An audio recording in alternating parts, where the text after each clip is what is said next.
Le Bitcoin, donc, comme l'ensemble d'ailleurs des crypto-monnaies qui traversent une mauvaise passe. On est à 30 000 $, la crypto qui perd plus de 30% depuis le début de l'année. C'est carrément une chute de 55% par rapport au point haut. Rappelez-vous, on était en novembre 2021. Bonjour Pierre. Bonjour David. Pierre Sabatier, économiste, président du cabinet PrimeView.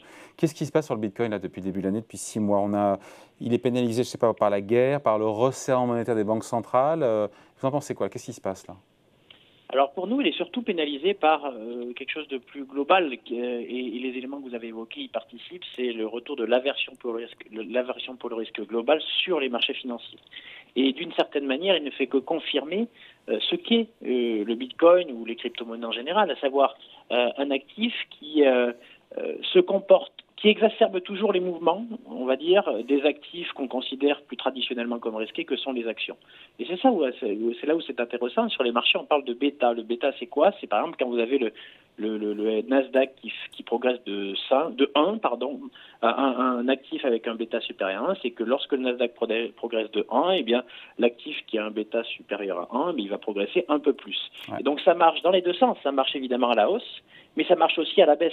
Et la réalité, c'est que simplement, le Bitcoin révèle son statut d'actif, déjà. Évidemment, là, pour le coup, je crois que peu de gens, en fait, aujourd'hui débattent sur le fait que c'est une monnaie. Il n'y a pas de monnaie qui perd 55% de sa valeur en 6 mois, puisque vous n'allez pas voir... C'est un crypto-actif. C'est un actif, voilà, un actif, comme une action est un actif. C'est un actif d'une certaine manière qu'on pourrait traduire de spéculatif, mais au-delà de ça, en fait, simplement, qui affiche une sensibilité à l'aversion pour le risque ou à l'envie de prendre du risque exacerbée par rapport à d'autres actifs risqués traditionnels. En gros, quand les marchés montent, le Bitcoin monte plus. Voilà. Quand les marchés baissent, quand l'aversion pour le risque revient, eh bien le Bitcoin baisse plus. Et c'est intéressant parce que vraiment... C'est ce qu'on voit avec le Nasdaq. Vous parlez du Nasdaq, vous avez raison, sur l'indice phare américain en valeur technologique. Il baisse quasiment dans les mêmes proportions depuis le début de l'année. Est-ce que c'est un hasard? Est-ce qu'il y a une corrélation? Est-ce que derrière, ce sont les mêmes ressorts, à savoir actifs, spéculatifs? Non, ce ne sont pas les mêmes ressorts. Les deux sont des actifs risqués. Déjà, le Nasdaq n'est pas un indice global, c'est un indice sectoriel ou quasi sectoriel. Donc ça, c'est le premier point. Donc c'est pas tout à fait la même chose. Et puis surtout, les raisons qui font que le Nasdaq baisse ne sont pas les mêmes que celles pour lesquelles le Bitcoin baisse. Le Bitcoin baisse, c'est l'aversion pour le risque général, qui est alimenté par évidemment la guerre entre la Russie et l'Ukraine, les changements de temps des politiques monétaires, pas que de la Fed d'ailleurs, un peu partout dans le monde, et globalement des perspectives économiques qui sont probablement moins glorieuses demain qu'aujourd'hui. Donc c'est une aversion pour le risque dont la composante est vraiment totalement globale, qui va du géopolitique, de l'économique, du monétaire, etc. Sur le Nasdaq, c'est un élément un petit peu différent, puisque clairement, là pour le coup, on est face à la correction d'un excès qui est totalement lié à la perspective d'augmentation des taux d'intérêt aux États-Unis, qui font que ce type de valeurs qui, bien évidemment, avaient énormément progressé, eh bien, peuvent plus être valorisées de manière rationnelle au même niveau au regard de la hausse des taux qu'on constate. Je rappelle quand même que le 10 ans américain est au-dessus de 3, alors qu'il y a encore 6 mois, il était à 1,5%. Donc, on va dire que la coïncidence des deux, c'est évident que quand le secteur techno-américain baisse, ça génère du stress et de l'aversion pour le risque, et par voie de conséquence, le Bitcoin baisse. Mais c'est pas la corrélation, elle est presque le fait du hasard. Elle est pas, ça ne repose pas sur les mêmes dynamiques, sur les mêmes composantes.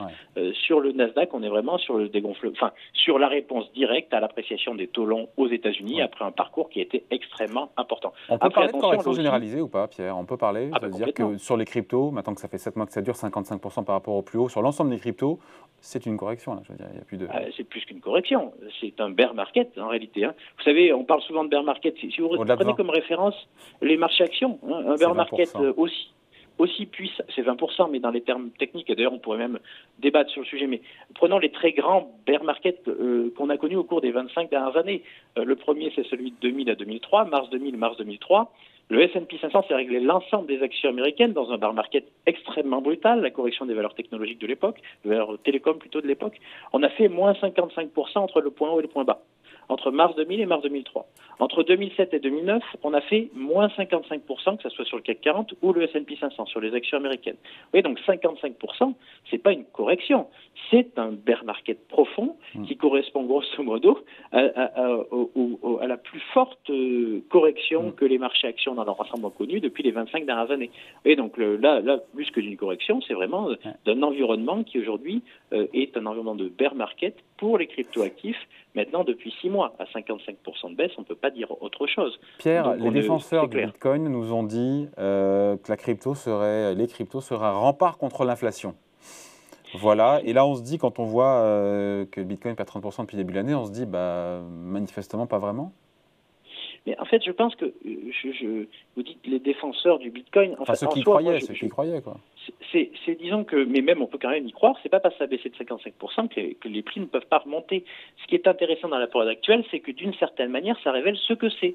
Ce que c'est un actif spéculatif à bêta supérieur à 1, qu'il faut jouer lorsque, grosso modo, on sait que l'environnement de marché global, quel que soit l'actif qu'on considère, est à la prise de risque, c'est-à-dire qu'on peut se permettre de prendre du risque, donc il faut le jouer, mais à contrario, dès qu'en fait on a moins de visibilité et plus d'incertitude, eh bien ça se révèle être ce que c'est, un actif qui n'est pas là pour lutter contre l'inflation, un actif qui va réagir en fait et qui va être joué pour un investisseur, notamment un investisseur institutionnel, uniquement on va dire à la marge, et pour aller tilter son portefeuille, pour aller chercher un peu plus de performance, parce qu'on sait que ça va surréagir par rapport à la tendance.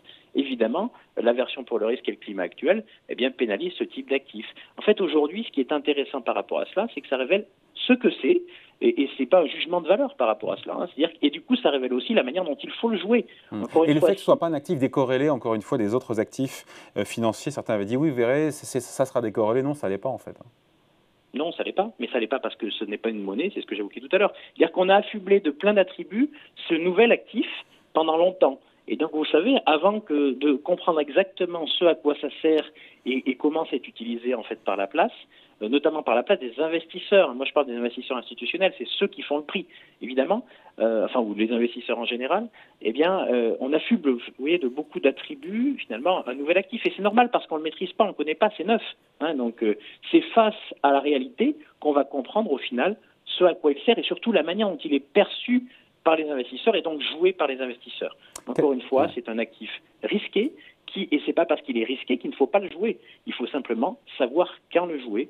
Ce n'est ni un rempart contre l'inflation, ce n'est aujourd'hui pas non plus une monnaie, puisque je le rappelle tout de même, ça pour clore le débat, c'est que imaginez si vous étiez payé en cette monnaie, eh bien vous avez, on va dire, l'équivalent de 1 000 € de revenus en fin de mois, qui 6 mois plus tard, en fait, valent 500, moitié moins. Donc vous comprenez bien que l'instabilité structurelle associée à la valeur de l'unité d'échange est insupportable macroéconomiquement parlant, parce que comment voulez-vous que les gens se projettent, les gens investissent, s'ils n'ont pas la certitude que leurs revenus leur apportent une stabilité dans ce qu'ils peuvent s'acheter avec. Exactement. Et donc, vraiment un élément et un moment assez intéressant et important, et voire même salvateur pour les cryptoactifs, qui vont probablement maintenant pouvoir être perçus pour ce qu'ils sont, et donc peut-être être joués aussi de manière plus raisonnée, plus raisonnable, et qui deviendront probablement aussi un actif alternatif, comme d'autres ont pu émerger par le passé, mais arrêtons de lui affubler des choses auxquelles il ne correspondent pas. En 10 secondes, il y a des catalyseurs qui peuvent faire remonter le Bitcoin ou les cryptos?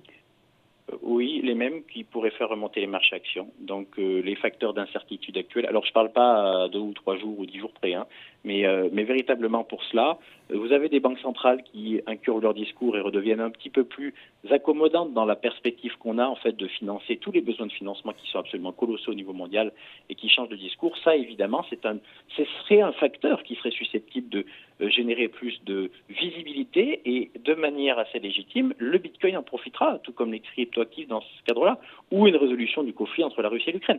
Après, donc, il y a tout ce qui va amener de la visibilité et une capacité des investisseurs à se projeter de manière plus sereine à l'avenir bénéficiera au premier chef, d'ailleurs, au cryptoactif, puisque vous l'avez compris, c'est un bêta. Le bêta, un actif à bêta supérieur à 1. Voilà, et donc qui vous permet en fait de tilter votre portefeuille, aller chercher de la performance, mais encore une fois, quand l'environnement s'y prête. Donc après, maintenant, est-ce que c'est pour tout de suite? Malheureusement, la visibilité qu'on a sur les politiques monétaires, sur le conflit entre la Russie et l'Ukraine, sur la situation chinoise est faible, donc c'est probablement un petit peu prématuré, même si, bon, voilà, ça peut très vite changer. Merci beaucoup. Explication signée Pierre Sabatier, président du cabinet PrimeView. Merci Pierre, salut. Merci David.